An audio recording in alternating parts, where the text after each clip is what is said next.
السلام علیکم ورحمۃ اللہ وبرکاتہ۔ قول اور فعل میں تضاد رکھنے والوں کا کیا انجام ہوگا، یہ ہم آج کی حدیث میں جانیں گے۔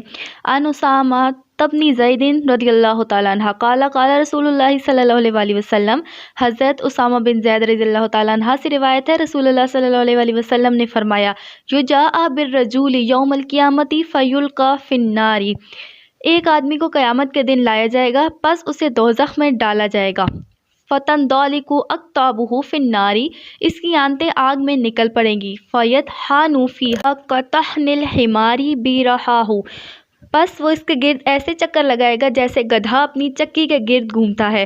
فیجتمع اہل النار علیہ، پس اس پر اہل دوزخ جمع ہوں گے۔ فیقولون ای فلان ما شانک، اسے کہیں گے اے فلاں شخص تیرا کیا معاملہ ہے۔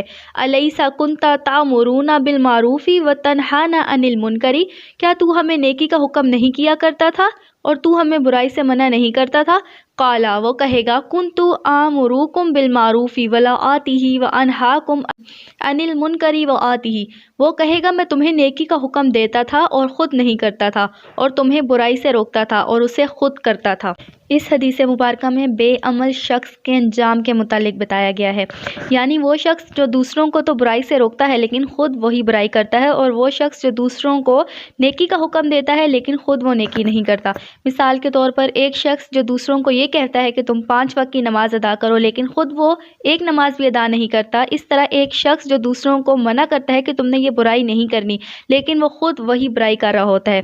تو اس شخص کے متعلق فرمایا گیا ہے کہ حضرت اسامہ بن زید رضی اللہ تعالیٰ عنہ سے روایت ہے کہ رسول اللہ صلی اللہ علیہ وسلم نے فرمایا، ایک آدمی کو قیامت کے دن لایا جائے گا، پس اسے دوزخ میں ڈالا جائے گا، اس کی آنتیں آگ میں نکل پڑیں گی، پس وہ اس میں ایسے چکر لگائے گا جیسے گدھا اپنی چکی کے گرد گھومتا ہے۔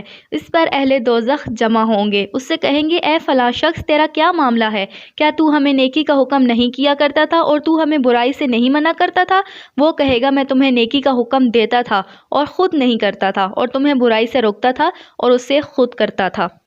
حدیث مبارکہ میں بتایا گیا ہے کہ بے عمل داعی اور مبلغ کا انجام اچھا نہیں ہوتا، اس کی مثال اوروں کو نصیحت اور خود میاں فضیحت ہے۔ امر بالمعروف اور نہی عن المنکر کی اسلام میں کس قدر اہمیت ہے، اس کا اندازہ ہم قرآن و حدیث کے ذریعہ آسانی سے کر سکتے ہیں۔ قرآن مجید میں ایک جگہ پر اللہ تعالیٰ نے کامیابی کا ذریعہ بھی اسی کو بتایا ہے، جیسے کہ سورہ آل عمران میں اللہ تعالیٰ ارشاد فرماتے ہیں، اور تم میں سے ایک جماعت ایسی ہونا ضروری ہے جو خیر کی طرف بلائے اور نیک کاموں کے کرنے کو کہا کرے اور برے کاموں سے روکا کرے، اور ایسے لوگ پورے کامیاب ہوں گے۔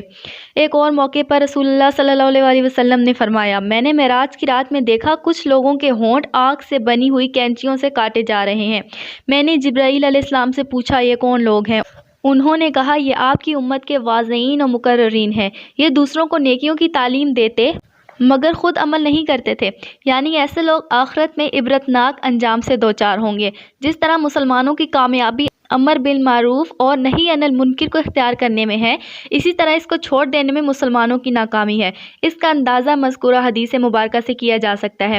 حضرت عائشہ رضی اللہ تعالیٰ عنہ فرماتی ہیں کہ نبی اکرم صلی اللہ علیہ وسلم ایک مرتبہ دولت قدہ پر تشریف لائے تو چہرہ انور پر ایک خاص اثر دیکھ کر محسوس کیا کہ کوئی اہم بات واقع ہوئی ہے۔ حضور اکرم صلی اللہ علیہ وسلم نے کسی سے کوئی بات چیت نہیں فرمائی اور وضو فرما کر مسجد میں تشریف لے گئے۔ میں حجرے کی دیوار سے لگ کر سننے کھڑی ہو گئی کہ کیا ارشاد فرماتے ہیں۔ آپ صلی اللہ علیہ وسلم نے فرمایا، لوگو، اللہ تعالیٰ کا ارشاد ہے کہ امر بالمعروف اور نہی عن المنکر کرتے رہو، مبادا وہ وقت آ جائے گا کہ تم دعا مانگو اور قبول نہ ہو، تم سوال کرو اور سوال پورا نہ کیا جائے، تم اپنے دشمنوں کے خلاف مجھ سے مدد چاہو اور میں تمہاری مدد نہ کروں۔ مندرجہ بالا حدیث کی روشنی میں ہمیں بآسانی سمجھ لینا چاہیے کہ ہماری کوشش کیوں بیکار جاتی ہے، ہماری دعائیں بے اثر کیوں رہتی ہیں۔ اس کی بڑی وجہ یہی ہے کہ ہم نے امر بالمعروف اور نہی عن المنکر پر عمل چھوڑ دیا ہے۔ اب بھی اگر ہم چاہتے ہیں کہ اللہ تعالیٰ ہمارا مددگار ہو اور ہماری تمام دعائیں قبول کرے تو ہمیں امر بالمعروف اور نہی عن المنکر کو ہر حال میں اختیار کرنا ہوگا۔ در حقیقت مسلمانوں کی کامیابی اسی میں ہے کہ قول اور فعل کے تضاد کو ختم کریں، کیونکہ کامیابی عمل اور فعل کا نام ہے۔ ایک دوسری جگہ پر اللہ تعالیٰ سورہ المائدہ میں یوں ارشاد فرماتے ہیں، نیکی اور تقوی میں ایک دوسرے سے تعاون کرو۔